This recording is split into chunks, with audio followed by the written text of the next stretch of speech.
आज के इस क्लास में हम पढ़ेंगे प्रशिक्षण का अर्थ क्या होता है, meaning of training and definition. ठीक है, प्रशिक्षण होता क्या या ट्रेनिंग क्या होता है। सिंपल शब्दों में कहें कि किसी भी कार्य को सीखने के लिए आपको जो भी व्यक्ति बताता है वही प्रशिक्षण कहलाता है।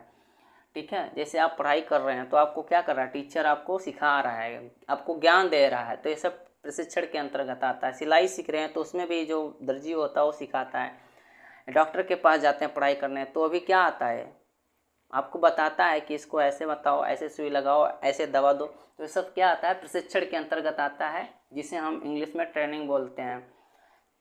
देखो इसका अर्थ क्या होता है, कर्मचारियों को किसी कार्य के प्रभावी संपादन के संबंध में, कोई भी कार्य हो गया उसके संबंध में शिक्षा देना ही प्रशिक्षण कहलाता है। कोई भी कार्य हो गया उसके संबंध में आपको जो ज्ञान देता है, शिक्षा देता है, सिखाता है, जिससे आपकी नॉलेज क्षमता बढ़ती है, तो वो क्या कहलाता है, प्रशिक्षण कहलाता है। अर्थात संगठन के कार्य को सही ढंग से पूरा कराने, तो जो संगठन है, ऑर्गेनाइजेशन है, उसको सही ढंग से पूरा कराने के लिए कर्मचारियों को प्रदान की जाने वाली शिक्षा, जो कर्मचारी होते हैं उनको जो शिक्षा दी जाती है वही क्या कहलाता है, प्रशिक्षण के नाम से जानी जाती है।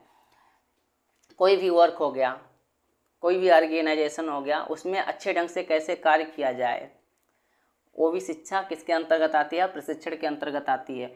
अब परिभाषा की बात करते हैं। डेल एस ब्रिज के अनुसार इन्होंने क्या कहा है कि प्रशिक्षण क्या है, एक ऐसी संगठित प्रक्रिया है जिसके द्वारा लोग किसी निश्चित उद्देश्य के लिए ज्ञान एवं चातुर्य सीखते हैं। किसी भी निश्चित उद्देश्य के लिए क्या करते हैं, ज्ञान सीखते हैं, चातुर्य होते हैं, मतलब ज्ञान अर्जित करते हैं। जैसे आप डॉक्टरी की पढ़ाई कर रहे हैं तो उसका एक उद्देश्य होता है। ठीक है, किसी निश्चित उद्देश्य के लिए उसका भी एक उद्देश्य होता है। आप सिलाई का कार्य सीखते हैं, वो उसका भी एक उद्देश्य होता है। आप मैकेनिक का कार्य सीखते हैं, उसका भी एक उद्देश्य होता है। तो जो आप वहाँ पर सीखते हैं वही क्या कहलाता है, प्रशिक्षण के अंतर्गत आता है। ठीक है,